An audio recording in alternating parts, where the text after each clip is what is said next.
Hello, hello, hello, hello. Good evening, everybody. Good evening. If tonight is your first time you're about to assist me, I want to welcome you. So tonight we're gonna go over third conditional, okay? So à soir nous allons faire troisième conditionnel. So if you guys could please share the live, invite someone, and I'm doing the same thing as well. S'il vous plaît, partagez live là. À soir nous allons faire troisième conditionnel, okay? And also, je vais expliquer comment que ou appliquer ou bien ka utiliser troisième conditionnel. I would like every single one of you guys to please share the live.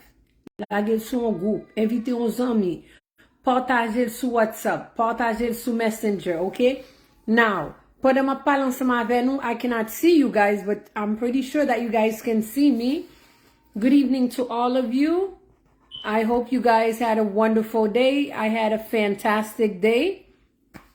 So we're going to do third conditional tonight, okay? All right. Let's parler de third conditional, okay? N'a parler yon bagay nan passé, okay? Que nous te ka changer. Yon bagay que nous imaginer nous te ka changer nan passé. Mais cependant, li pa rive. Si wap imagine yon bagay, ça va vle dire que ça wap imagine à li rive. You understand? Ma ba ou lan bon créole. Si maman m'te là, moi pas tap nan la rue. OK? Si m'dou si maman m'te là, moi pas tap nan la rue. C'est parce que numéro 1, moi faut connaître maman pas là. OK? Now, créole là, l'on dit moi pas tap. OK? Ça veut dire que c'est un bagay qui poko fait, mais wap imagine sous te là, ou bien sous te non position, mais qui sort à fait. OK? Now, si m'ta l'école à l'heure, moi pas ta rater examen. OK?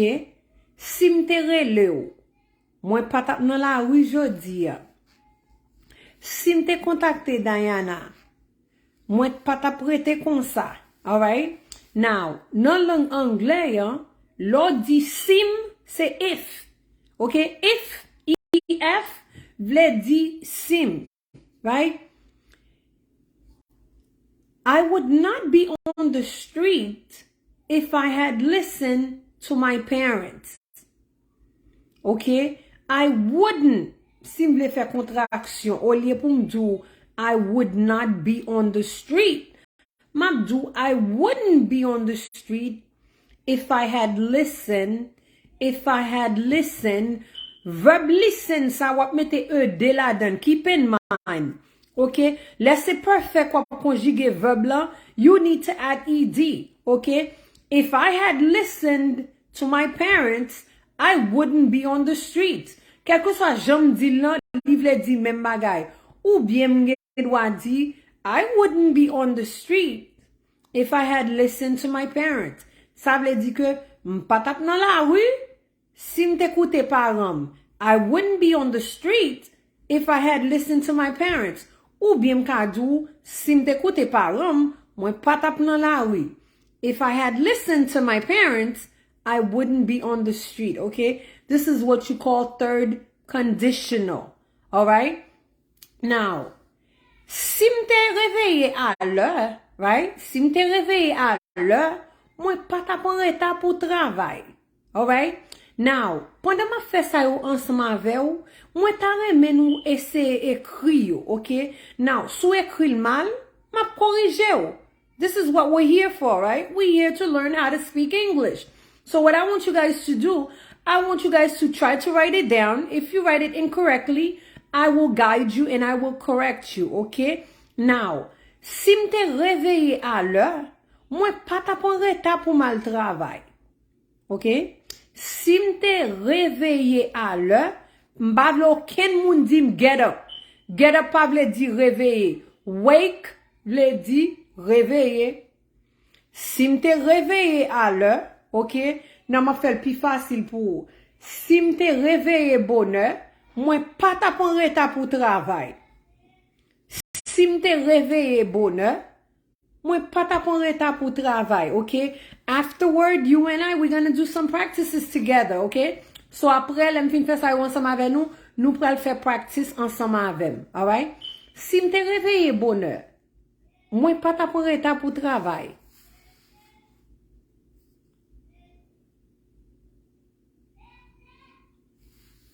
Si mte reveye bonheur, mwen pa ta pon reta pou travay. So, si ma pe kon bagay kon sa, kwa mwen tap di sa? Si mte reveye bonheur, mwen pa ta pon reta pou travay. If I had a wait, okay, a wait lan, wap mette de la dan. If I had a wait early, I wouldn't be late for work. Ou bien mka do, I wouldn't be late for work if I had a wait early. Si mte reveye bonheur, mwen pa ta pon reta travay. If I had a wait lan, ou mette de la dan. Ou te dem do a wait. If I had a wait early, okay, wete an, li bon son te nan fe, alright? Although se on di ki nan fe, m tou la ge de an sou early an, ou tan de early. If I had a wait early, I wouldn't be late for work. Okay? Si m te reveye bonheur, m pa ta pon reta travay. I wouldn't be late for work if I had a wake early. Pa ta pon reta travay si mte reveye bonheur. Alright? No, not I wasn't. No, Dadu, we're doing third conditional. Okay? We're doing third conditional. No, Jocelyn, you cannot say if I. Okay, listen guys.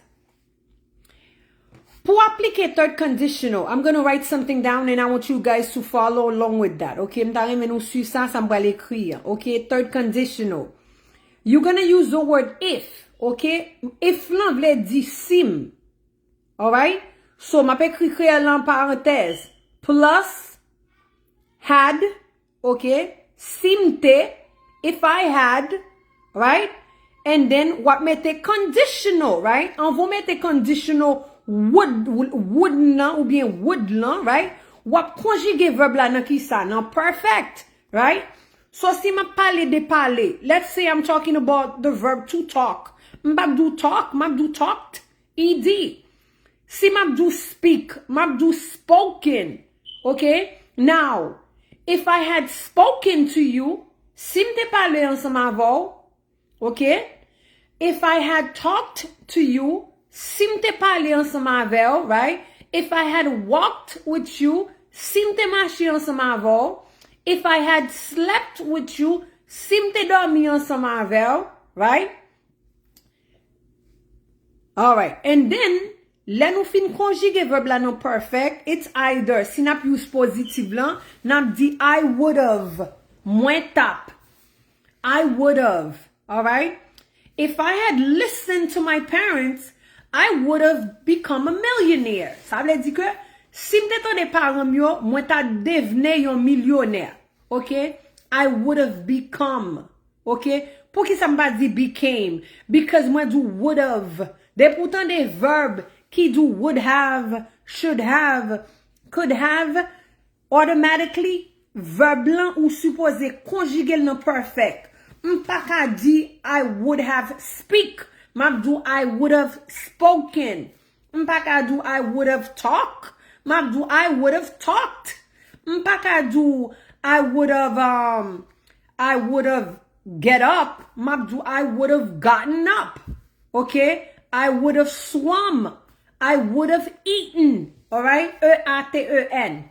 Alright? Now, sel jan ou mette verb lan nan sep, se sim do I would. Depuis l pa gen have la dan, ou te met bon mwen présent simple. Okay? Now, I would like to talk to you. Mba met de la dan. Baka do I would like to talk. Non, li pa bon. Map do I would. Well, would lan li pa gen have la dan. I would like. Mwen ta reme. Pou ki sa mpa mette de nan verb like lan. Se parce que would lan li pa gen have de la. Okay? But with third conditional, ou pa wè ke mette would lan pou kont li matache with the word have. Alright? Now, If I had listened to my mother, I would have called the teacher. I'm going to write it down so you can see. If I had listened to my mother,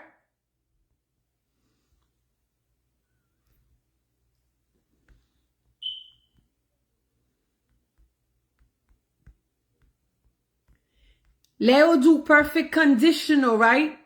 They talking about would have. All right? All right. So I'm going to write it down for you guys so you guys can see. If I had listened to my mother,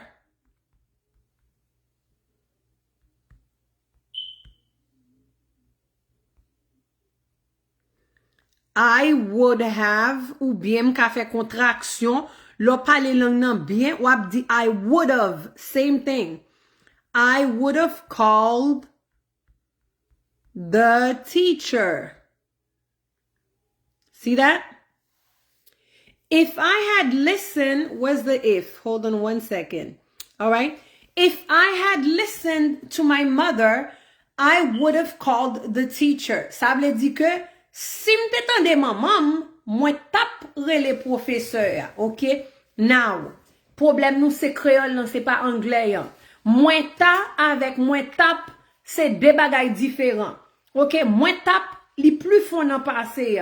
Okay, now, if I say, Jacqueline, moi ta aidé ou, right? I would help you. M'pa besoin mette aidé nan help lan, because li pa gen conditionnel la, de m'pa di I would have, moi di I would, moi ta. I would help you, moi ta aidé ou. Mais si m'dou moi tap aidé ou, te apé, m'dou I would have helped you. Moi tap aidé ou. Okay? I could help you. Moi ka aidé ou. I could have helped you. Moi te ka aidé ou. Okay? Moi ka aidé ou avec moi te ka aidé ou, c'est deux bagailles différents. All right?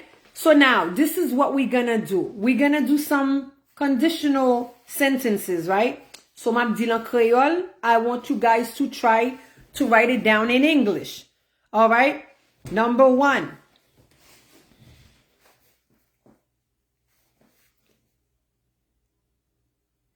Si ou te parlem de ça, ou bien, sou te dim, ok? Sou te dim ça, moi te ka aide ou. Sou te dim ça, moi te ka aide ou.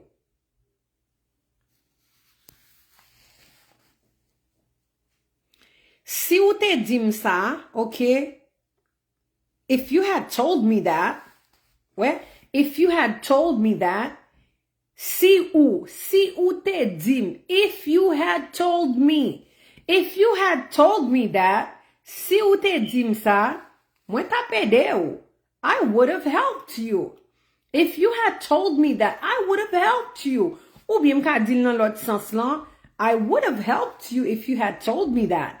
Moi ta pede ou si ou te dim ça. I would have helped you if you had told me that. You know what? If you had told me that, I would have helped you. Sou te dim ça, moi ta pede ou. I would have helped you if you had told me that. Moi ta pede ou sou te dim ça. Alright? Quel que soit jon renverse lan, li suppose vle di même bagay la. Alright? If you had talked, okay? The thing is, if you had talked. Talked. If you had told me that, I would have helped you. Very good, okay? So guys, I want you guys to try to use contraction, okay? Essayez utiliser contraction pour ka fel plus court. Alright? If you had told me that, not I can help you. No, Manel, change it. I would have helped you. Mwen ta pede ou. Alright? So, suppose conjuguer verb lan nan perfect pour di helped. H-E-L-P-E-D.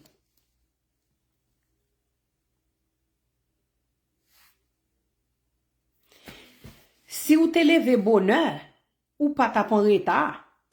Si ou te leve bonheur, si ou te levé bonheur, ou pas ta pan retard.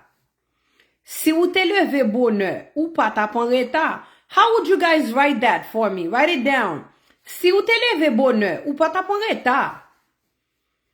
Si ou te levé bonheur, ou pas ta pan retard. Okay? How would you guys write this down? Si ou te levé bonheur, ou pas ta pan retard. Si ou te levé, okay? So si m'a mette dans présent, m'a dou get up, right? Get up, levé. Si ou te levé bonheur. If you had gotten up early, you wouldn't be late. If you had gotten up early,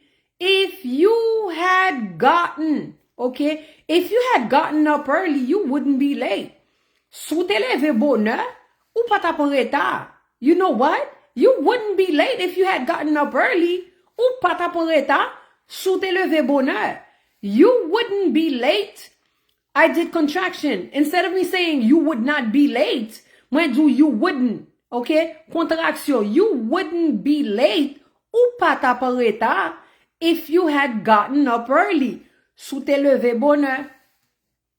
Okay? Now, si besoin di ou pas ta pan retard, sou te levé à l'heure, you wouldn't be late if you had gotten up on time. On time vle di à l'heure. Okay? You wouldn't be late if you had gotten up on time. You would not be late ou pas ta pan retard if you had gotten up on time. Si ou te levé à l'heure, if you had gotten up on time, sou te levé à l'heure, okay, you wouldn't be late. Ou pas ta pan retard. Si ou te étudié, if you had studied, si ou te étudié, if you had studied, ou ta passé test là, you would have passed the test. Si ou te étudié, if you had studied, you would have passed the test. Ou ta passé test là, ou bien m'ka di ou, you would have passed the test if you had studied. Ou ta passé test là, si ou te étudié. Okay? Now, if you had studied, all right? Now, I'm going to write it down so you guys can see. If you had studied, all right? Si ou te étudié, you would have, okay? Would have, let's see, would have. So I wrote it in the contraction form. You would have passed the test. If you had studied, you would have passed the test. All right? So I want you guys to write it like this. If you had studied, si ou te étudié, you would have passed the test. Ou ta passé examen. You would have passed the test ou ta passé examen if you had studied. Si ou te étudié. Now, moi metel nan forme positive pour ou, okay? Même tot conditional l'homme pral vire fois ça nan négatif lan pour ou. All right? Give me 1 second, okay? Where is it? Right here. Hold on.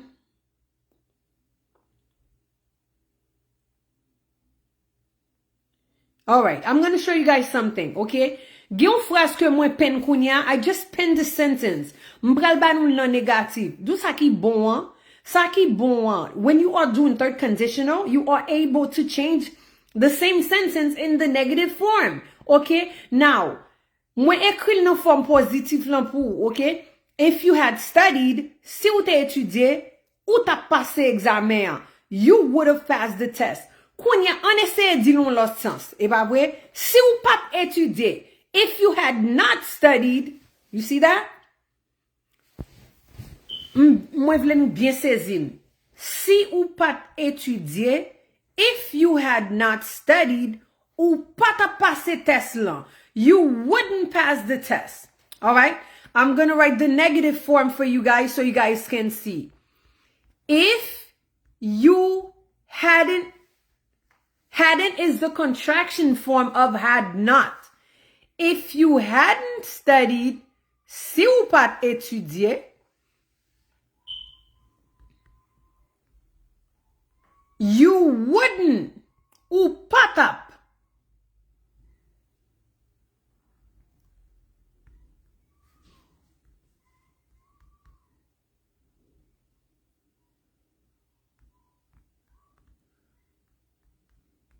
Okay, like this, okay? I just wrote it. If you hadn't studied, si ou pat étudié, you wouldn't have passed the test. Ou pat ap passe examen. You wouldn't have passed the test. Ou pat ap passe examen if you hadn't studied. Si ou pat étudié. Okay? If I hadn't listened to my mother, si mwen pat tande maman, I wouldn't have been here today. Patap la jodia. I wouldn't have been here today. Patap la jodia if I hadn't listened to my mother. Si mwen pat tande maman. Okay? Now, if you are able to write it in the positive form, you are able to change it in the negative form as well, right? If you had not studied, you wouldn't have passed the test. Duvern, add ed on pass. Sou pa mette ed nan pass lan li pa bon. Alright? If you hadn't studied, you wouldn't have. Matthew, you forgot would not have. Make sure mette have la del. You would not have passed the test. Ou pa ta passe test la. If you hadn't studied, sou pa t'étudier. Alright?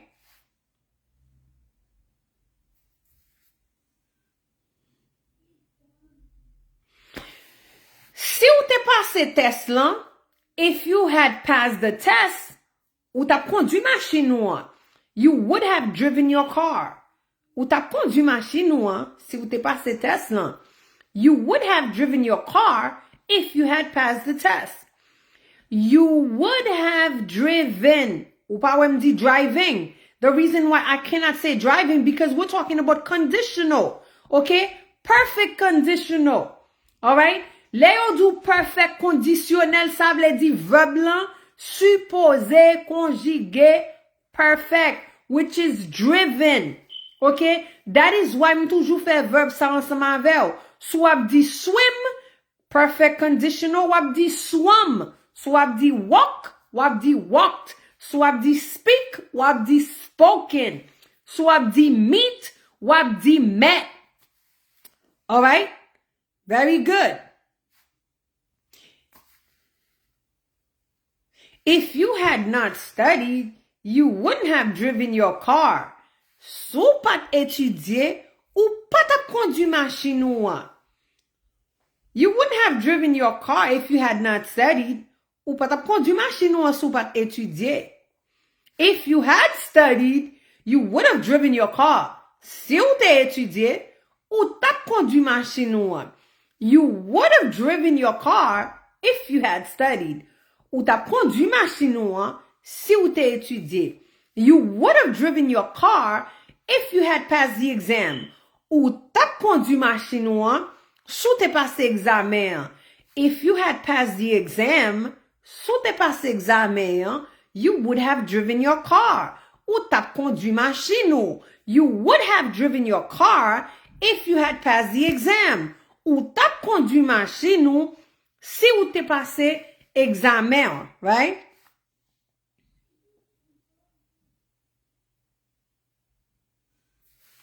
Let me see you guys. If you hadn't studied, you wouldn't have passed the test. Passed, ed. Let me give you another one. All right. If I hadn't traveled to Paris, I wouldn't have met Bermude. Ça veut dire que si m pas de voyager à Paris, moi pas tap rencontrer Bermude. I wouldn't have met Bermude if I hadn't traveled to Paris. I wouldn't have met Bermude if I had not traveled to Paris. If I had not traveled to Paris, I wouldn't have met Bermude, right? Si m pas de voyager à Paris, moi pas tap rencontrer Bermude. I wouldn't have met Bermude if I hadn't traveled to Paris. Moi, pas tap rencontré Bermude si m'pas voyager à Paris. Okay? Now, you should be able to write it in the negative and the positive form, right? Now, bamba ou nan sens positif lan, right? I would have met Bermude if I had traveled to Paris. Moi tap rencontré Bermude si m'te voyagé à Paris. If I had traveled to Paris, I would have met Bermude. Si m'te voyagé à Paris, moi tap rencontré Bermude. If I had traveled, okay, traveled lan li gen e de la dan, because we're doing perfect conditional, right? Which is the third. If I had traveled to Paris, si m'te voyagé à Paris. Ou si m'ta bon négatif lan, m'pa tap dou if I had traveled. Mwen tap dou if I hadn't traveled to Paris, ça veut dire si m'pat voyagé à Paris, I wouldn't have met Bermude. Mwen pat ap rencontre Bermude. If I had traveled to Paris, si m'te voyagé à Paris, I would have met Bermude. Mwen tap rencontre Bermude. If I had traveled to Florida, si m'te voyagé en Floride, I would have met you. Mwen tap rencontre. I would have met you, mwen tap rencontre, if I had traveled to Florida. Si m'te voyagé en Floride, I wouldn't have met you if I hadn't traveled to Florida. Mwen pat ap rencontre ou si m'pat voyagé en Floride. Okay? I wouldn't have met you if I hadn't, okay, contraction, traveled to Florida. Ou bien, si m'pa bezou fè contraction, m'abdou kon sa ke, I would not have met you if I had not traveled to Florida. Ou pa wè phrase lan pi long, lò fè contraction ou fè l plus court. If I hadn't traveled to Florida, I wouldn't have met you. Si m'pat voyage en Floride, m'pat ap rencontre non? I would have met you if I had traveled to Florida. Mwen tap rencontre ou si m'te voyage en Floride. All right? So this is third conditional, okay? Remember, if plus the word had plus perfect conditional. Ça vle di perfect conditional. Le yo do would have bought, tap pote, okay? Would have spoken, tap pale, would have walked, tap marché, would have talked, tap pale, would have eaten, tap mangé, would have swum, tap nagé, right?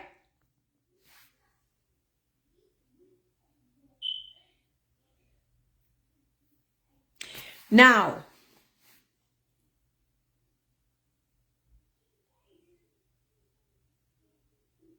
very good. Okay, you know what? If I had come early, si m'te vini bonheur, right?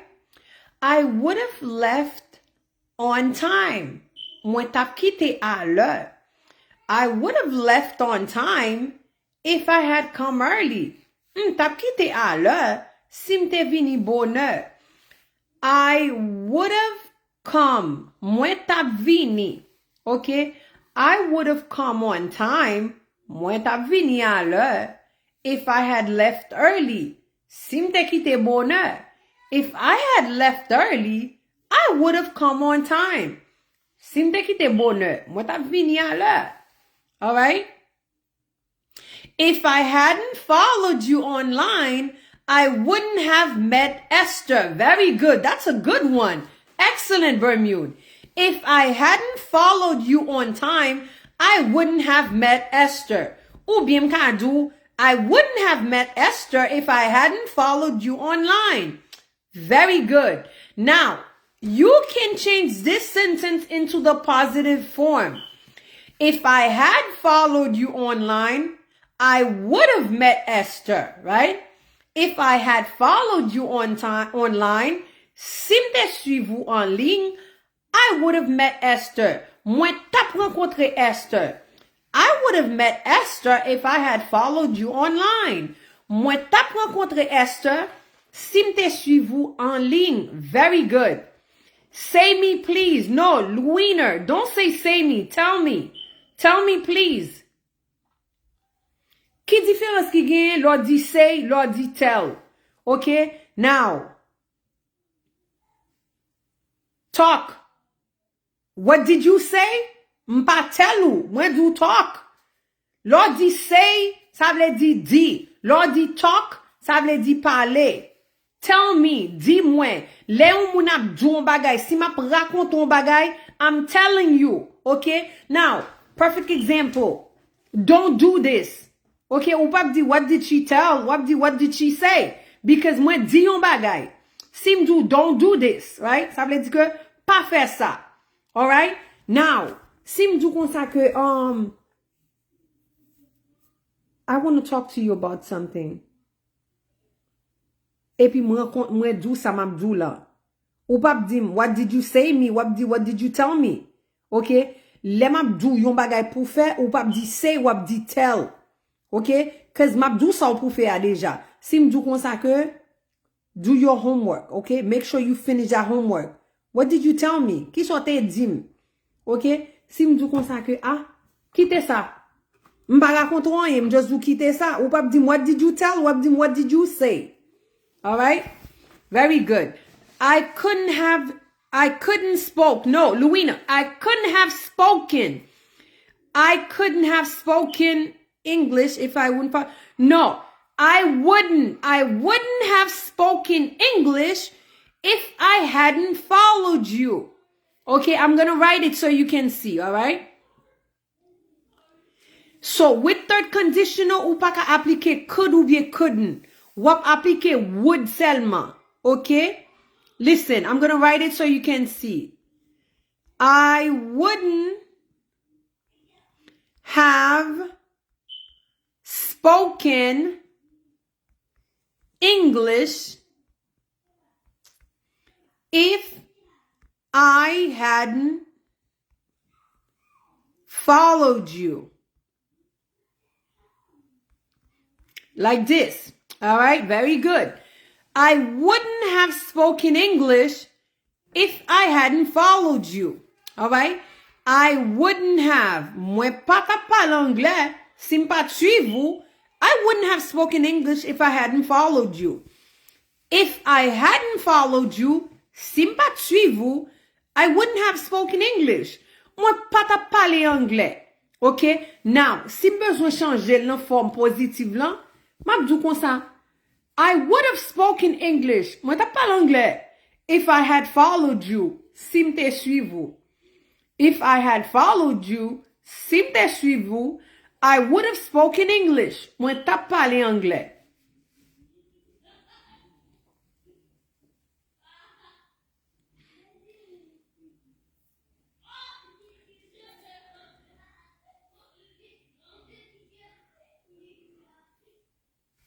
Very good. Change it. I don't want to sleep at home today.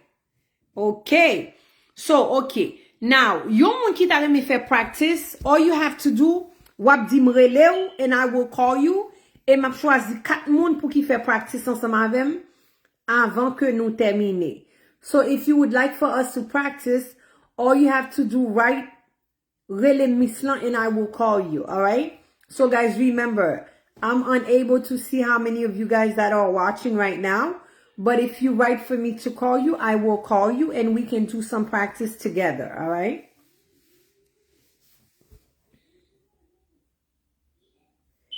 All right. Let's start with Luina. Okay.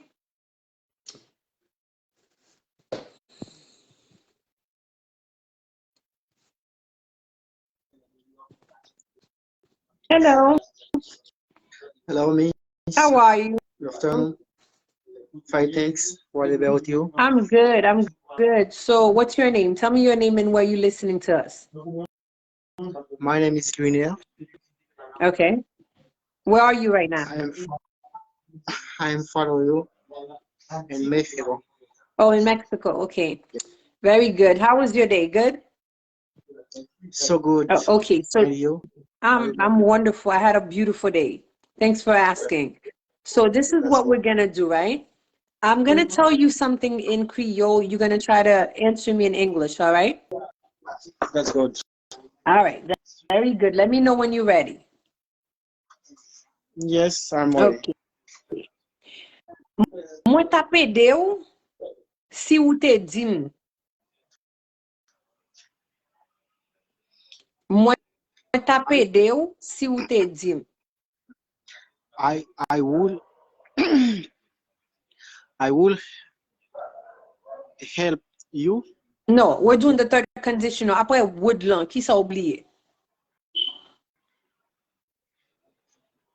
So what do you, I will be no, what, I will be helping. no, don't use be. What the I would have. I would have helped you. I would I would have helped you. Mm-hmm. You Si ou te dim. if you had said. No, if you had told me. Aha, if you had told me. Mm-hmm. That's good. I would have That's helped good. you. Like non help lan, what met de la dan, okay? Pour Yes. di, I would have helped you if you had told me. Okay? Yes. Now, ou ka di lot jan, if you had told me, sou te dim, I would have helped you. Mwen tape de ou. Mm-hmm. All right? Yes. Okay, let's try to do another one, right? All right. Mwen tap kondi ou travay si ou te mandem. I I hold Mm-hmm. I hold I who I have driven you. Not driving. What are you going to turn it? Uh, Conjugal not perfect. yo Driven. driven. Okay. I would have driven you Uh-huh. if you To work. to work Uh-huh. if you had Uh-huh. said me. No. Mandem. How do you say mandem? If you have asked me. But Okay, now this is how you're going to say it, right?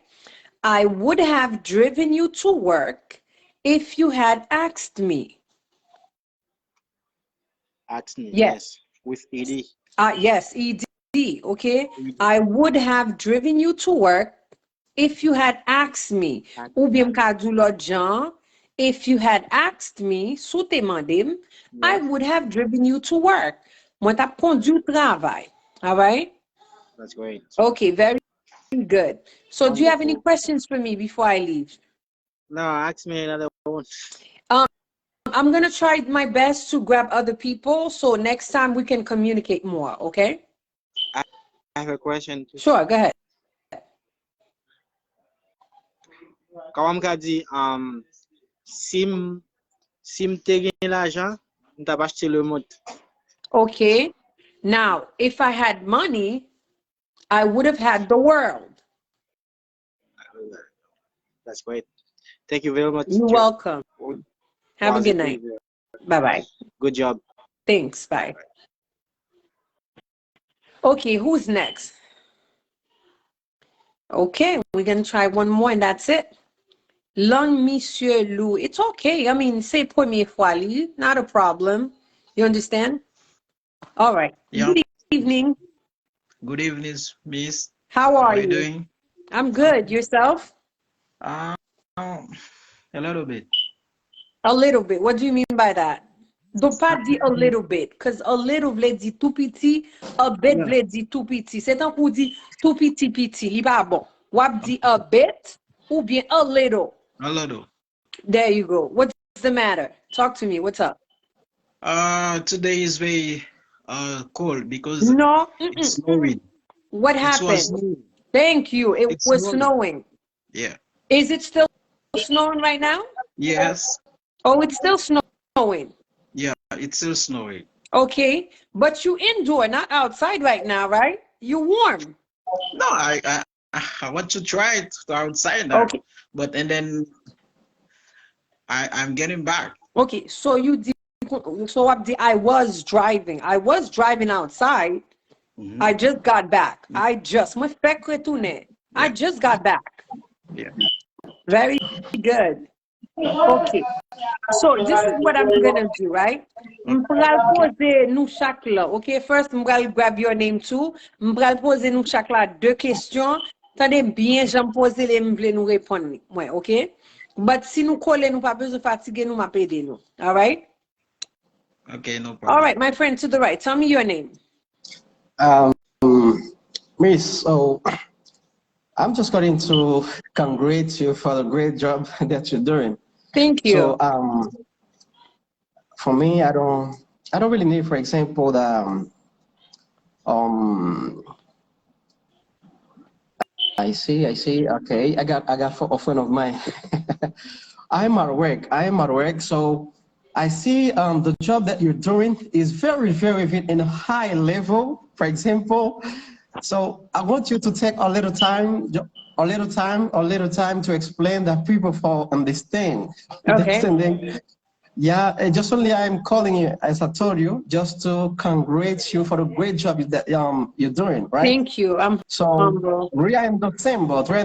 I'm living in Chile. Then I would Okay. like to travel in United States, but now until now, you know how is the Yeah. situation for the Asian I people? get And it. I then understand. congratulations. Thank I will you. back work, and then I will leave the space for the other person. Okay. So we're in the same boat, as I told you, because I'm teaching English and Spanish, for example, for the basic person. So your level you start, it's very important for the people who live in the United States. Okay. Congratulations. I Thank appreciate you. it. Thank Keeping over you. there. Thank you. Stay safe. Yes, sir, I have a question for you. Wait, hold on. Yeah, go ahead. You got a And question? then congratulate you for you guys. But I will be waiting for you in the United States. Sure. So okay, thank you. God hearing Okay, your word. I So pray for you, right? yeah, I would like to come. Okay, thank You you, know that thank you. situation Haitian, for example, to travel another country. It's not difficult. Yeah, I It's know not that. I easy. For know that. example, I mean, Okay, so nothing is possible for God. Then I will come anyway. okay, I'm ready for you, right? Okay, thank you guys. Thank you, Miss. No Good problem. job. Thank you. Keep it stuff, right? Thank you. Thank Okay, you. keep it up. Keep it up. Thank you so Okay. much. Stay See blessed. you. Bye bye. Yeah, blessing. Bye bye. Okay. All right. Are you ready? Yeah. Hold on 1 second. Okay. So, okay. M'bral djou en créole. Si kon ba ou pa comprendre, then m'a djou very slow. Okay? Okay. Okay. Si m'te tan nou, mwen tap rate bus lan. Si mwen te If I tan nou, mwen tap rate bus lan.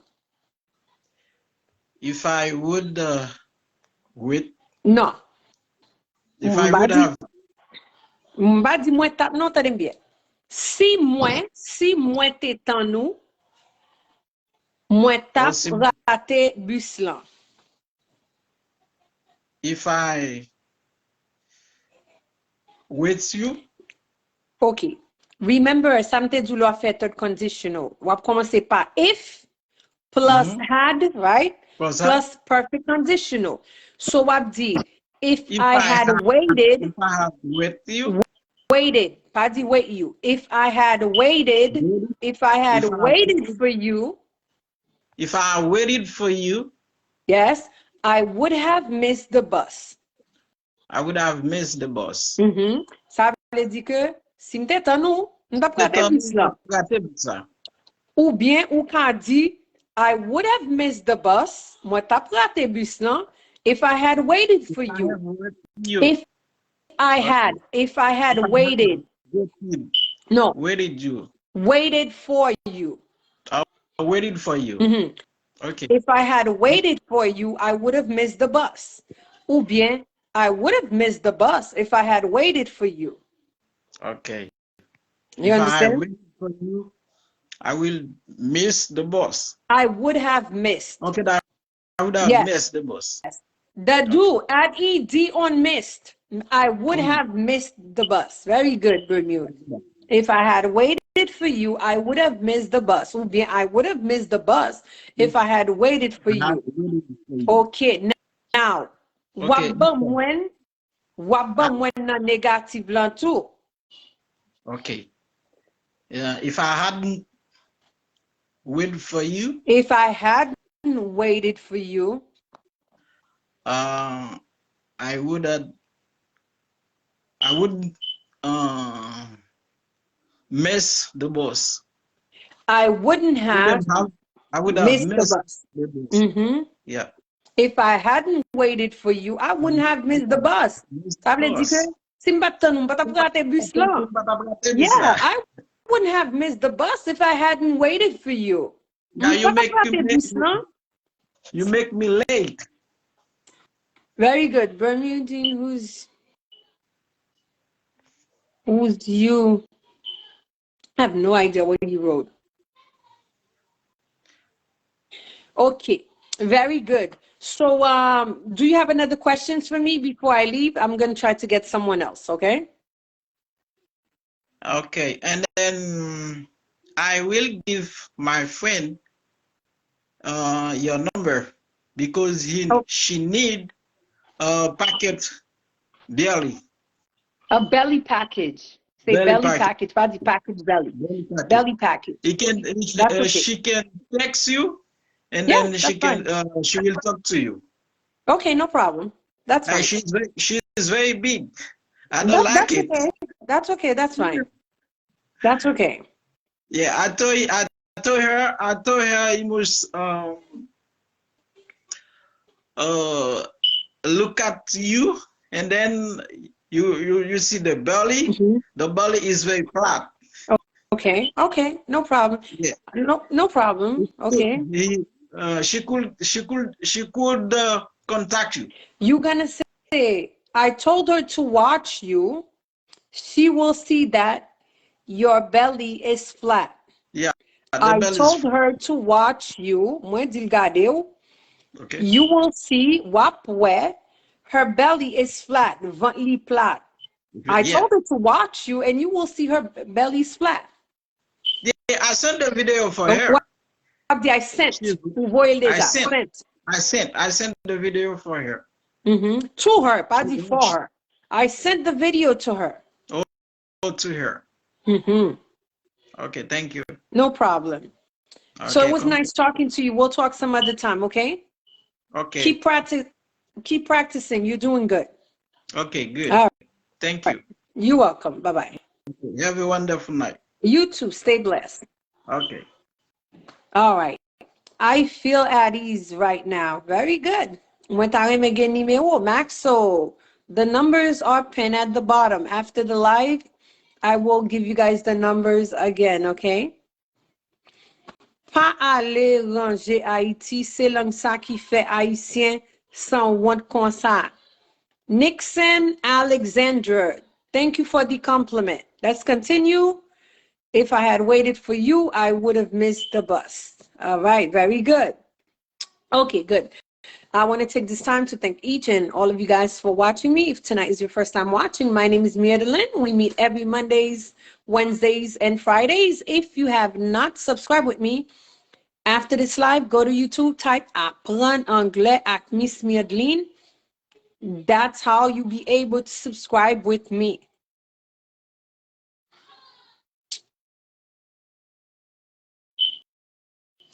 Esther, my dear, let me share something with you guys, okay?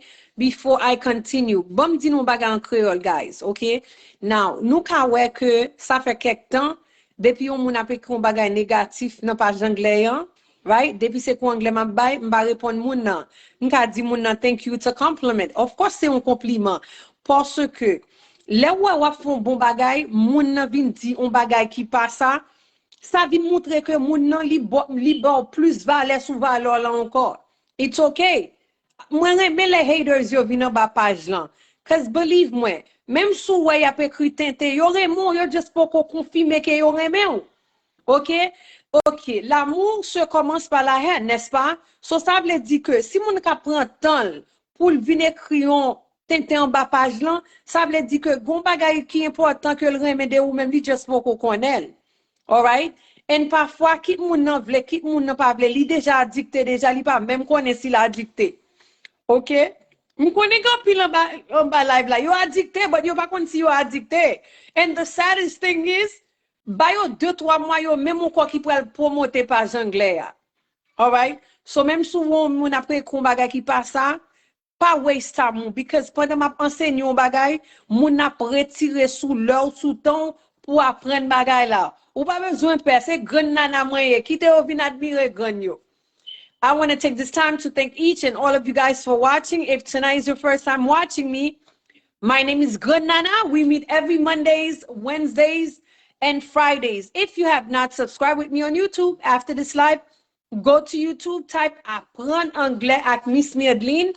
That's how you'll be able to subscribe with me. Si à soir, c'est la première fois que suivre moi, m'abdou merci et m'abdou bienvenue. Si c'était deuxième ou troisième fois, bienvenue encore. Non, moi c'est Miss Miedeline. Nous rencontrons chaque lundi, mercredi et vendredi. Ou même qui pourquoi abonner ensemble avec après live là, allez sur YouTube, tapez Apprendre Anglais avec Miss Miedeline. C'est là où vous abonner ensemble avec Nickenson. Sous ta même fil I-134 pour ou pas besoin de faire, m'a chercher un monde pour qui sponsorise, OK? Font-ti relax, quitter l'autre élève yo apprendre. 772-777-0091 ou bien 617-419-5381 ou même qui gon ti moun qui gen difficulté pour lire ou bien écrit ou bien li pas ka faire des voiles, contactez moi ka aider ou même ou senti ventre ou trop gros.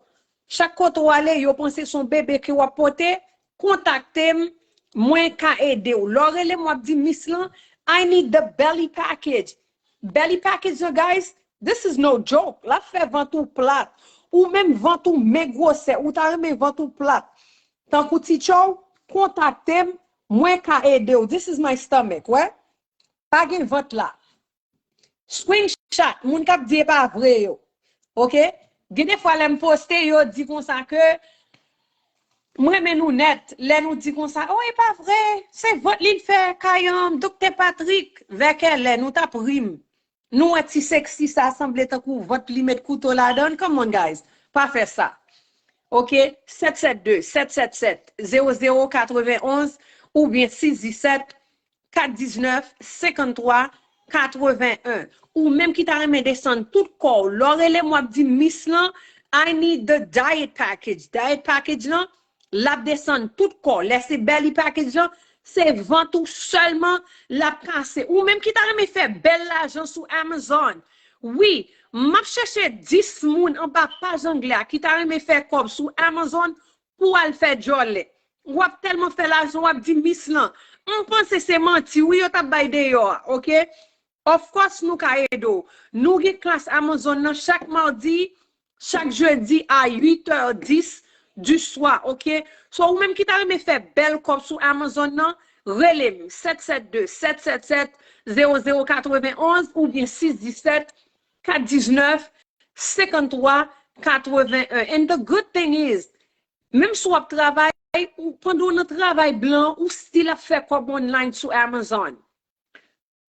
Flaka fait l'argent sur Amazon, Miss Miedeline a fait l'argent, il gagne plus que 30 à 40 combien élèves fait si avant hier qu'a fait l'argent, il gagne 3 groupes WhatsApp nouveaux élèves qu'a fait. Come on guys, it doesn't get easier than that. 772-777-0091 ou bien 617-419-5381. Combien on fait classe là? $500 seulement. Moi fait classe là ensemble avant, moi aido créer store et puis moi aido poster produit pour aller faire l'argent.